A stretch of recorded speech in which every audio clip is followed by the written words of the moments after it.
Salut tout le monde, bienvenue à cette deuxième vidéo sur le jeu Here I Stand publié par GMT Games en 2006. Dans cette vidéo, on va voir les débuts de la Réforme, puisqu'après tout, ce sont les guerres de la Réforme protestante. Fait qu'allons-y. On va dire comme on dit, vous pensez que vous savez jouer, c'est là qu'on va le vérifier. J'explique pas toutes les règles, on avance à l'intérieur d'un tour pour que vous puissiez voir ça en action. On joue le scénario 1517, le scénario, là, la longue campagne qui commence au tour 1. Et ce scénario-là commence avec la carte Les 95 thèses de Luther. Alors, c'est le début de ces Luther qui fait son espèce de proclamation là, de scission avec l'Église. Euh, donc, ça passe. Cette carte-là est jamais brassée dans le deck. Là. Elle a le format d'une carte, là, mais c'est vraiment fait pour le début du scénario. On lit les instructions qu'il y a là. On ajoute Luther lui-même à Wittenberg, qui est ici.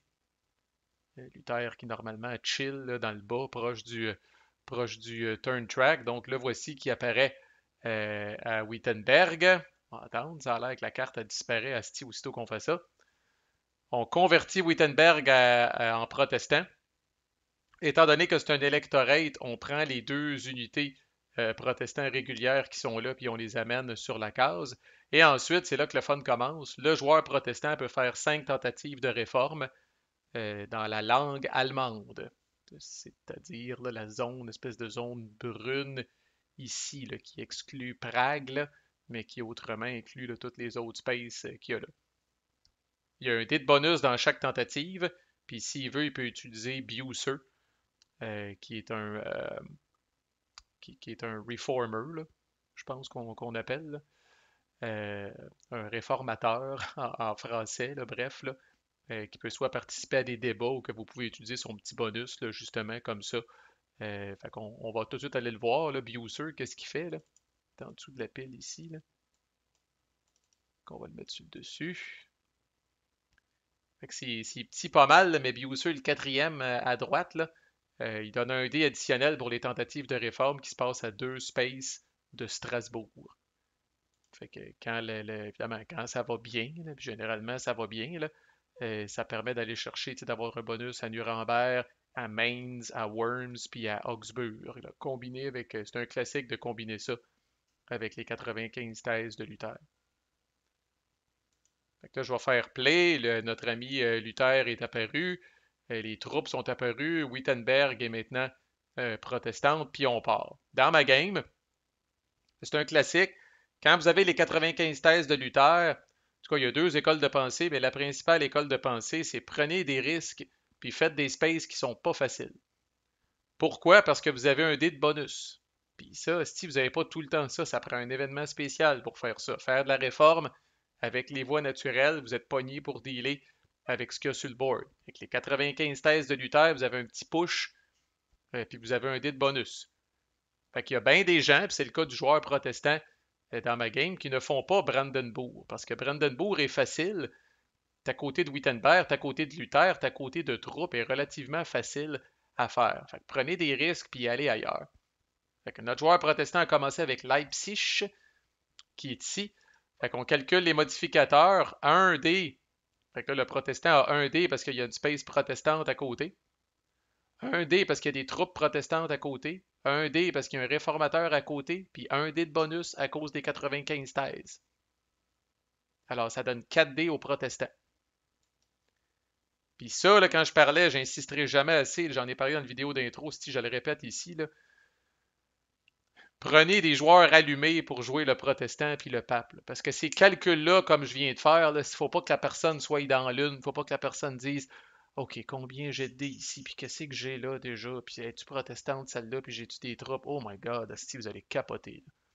Vous allez capoter. Là. Ça prend du monde habitué, c'est plate à dire. Là. Donnez pas le pape, donnez pas le protestant au newbie. Parce qu'il faut qu'ils calculent ça vraiment très vite, sinon je vous garantis, tout le monde s'endort autour de la table. Fait que 4D pour le protestant, il brasse, il pogne 5, 1, 2 et 4. Et on sait que dans les tentatives de réforme et de contre-réforme, le D le plus important, c'est le D le plus haut. Alors dans son cas, 5, 1, 2 et 4, c'est 5 son D le plus haut. Étant donné que les tentatives qui se font à l'intérieur de la zone de langage qui est ciblé. Le protestant gagne les égalités. C'est un classique. Dès que le protestant brasse 6, il n'y a même pas de droit de riposte. Mais là, ce n'est pas le cas. Le protestant a lancé 5, c'est son plus haut. Alors, le pape, si on veut, là, va avoir un droit de réplique. Quel est-il, ce droit de réplique? Une space catholique, une autre space catholique, une autre space catholique et des troupes catholiques adjacentes. Alors, le pape lance 4D. S'il pogne un 6, c'est foutu. La thème te chie. Il pogne 2, 5, 5 et 2. 5, 5, les deux plus hauts. Le protestant emporte les égalités. Leipzig est converti et on poursuit. On essaye Nuremberg. Nuremberg, c'est pas facile. C'est là que le protestant a besoin de son petit ami Bucer. Alors, il va venir commettre Bucer pour utiliser son fameux bonus d'un dé à 2 cases de Strasbourg. C'est le cas de Nuremberg. Ça, il prend ça en hostie parce que Leipzig, il donne un dé, plus un dé pour les 95 de Luther, plus un dé pour Bucer. Alors là, c'est seulement 3 dés. Le protestant lance 5, 5 et 4. La petite belle brasse, mais au final, c'est quoi le plus haut? C'est 5. Le pape peut encore battre ça. Le pape riposte avec 1, 2, 3, 4, 5. N'ajustez pas votre appareil, on reprend ça. 1, 2, 3, 4, 5. Nuremberg, asti, toutes les routes mènent à Nuremberg. Ça a l'air 5 dés pour le pape pour pogner un 6. Il pogne 5, 1, 3, 2 et 1. Égalité, le protestant l'emporte. Way to go, nice start. Il essaye maintenant Augsbourg, qui est tough en crise aussi. 1 pour Nuremberg, 1 pour les 95 thèses et 1 pour Bucer. Vous pouvez commiter seulement un réformateur par impulse ou par carte, si on veut, mais s'il y a lieu, le cas échéant, son bonus s'applique pendant toute l'impulse. Alors là, Bucer, on l'abuse en ce moment, c'est ce qu'il faut faire. Alors, 3D contre Augsbourg. Le protestant lance 1, 5 et 6. Alors voilà son premier succès automatique. Et là, ça va bien en crise. Je vous dirais, il y a rien que 3 atomes de fait, puis son objectif est déjà atteint. Là, parce que Augsbourg, ce qui est très hot, c'est que, bon, non seulement il convertit, mais en plus, c'est un électorate. Donc, les troupes protestantes s'en viennent ici. Ils vont donner d'autres bonus aux alentours. Il poursuit sur sa lancée. Il essaye Worms.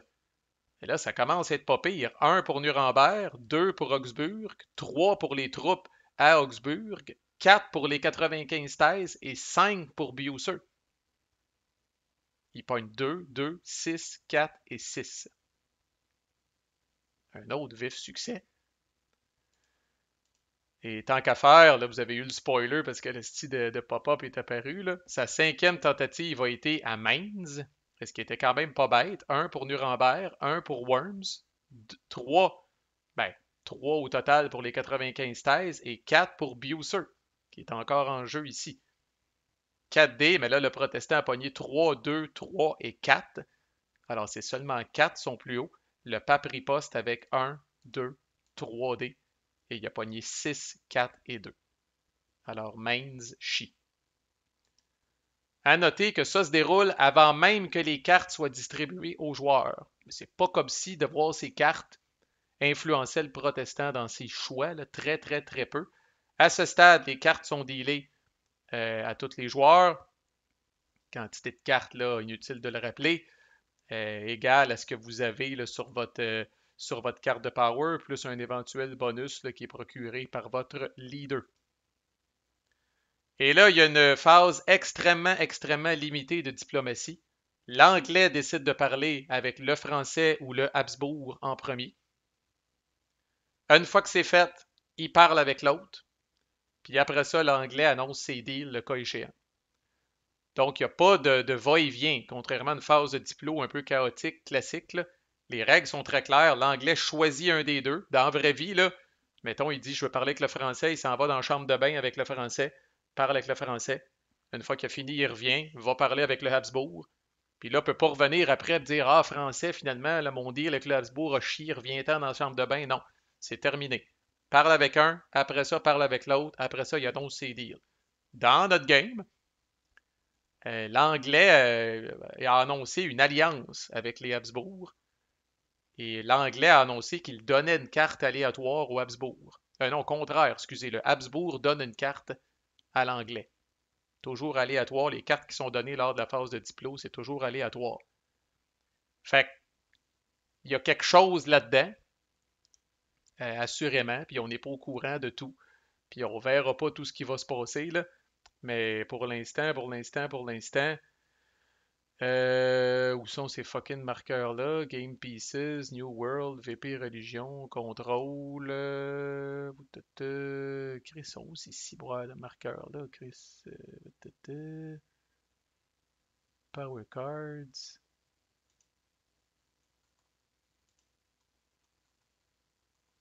Certainement pas VP Religion. Certainement pas Contrôle. Chris, je suis confus. Deal Cards, Game Pieces, c'est bel et bien ça. Ça, c'est les hosties de unit. Ça, c'est les Power Cards, ça n'a pas rapport. Ça, c'est le truc de religion. Ça, c'est le Player Aids. Bon, ben, j'ai mon voyage, mais bref, à ce stade-ci, le deal, une fois confirmé, on vient mettre un marqueur allié ici, à l'intersection entre les Habsburgs et l'Angleterre. Et dès que le deal est confirmé, les Habsbourg mélangent toutes leurs cartes à l'exception de leur home card et donnent une carte aléatoire à l'anglais. Qu'est-ce qu'il y a là-dedans? Puis là, n'oubliez pas qu'il peut y avoir des. Ça peut être un deal qui va au-delà du tour courant. Ça peut être un deal, je fais ça, mais en échange au tour 2, tu vas faire quelque chose d'autre. On n'a aucune idée, on n'était pas dans la chambre de bain avec eux autres. Fait que c'est leur petit secret. Puis on va peut-être voir ça se développer plus tard.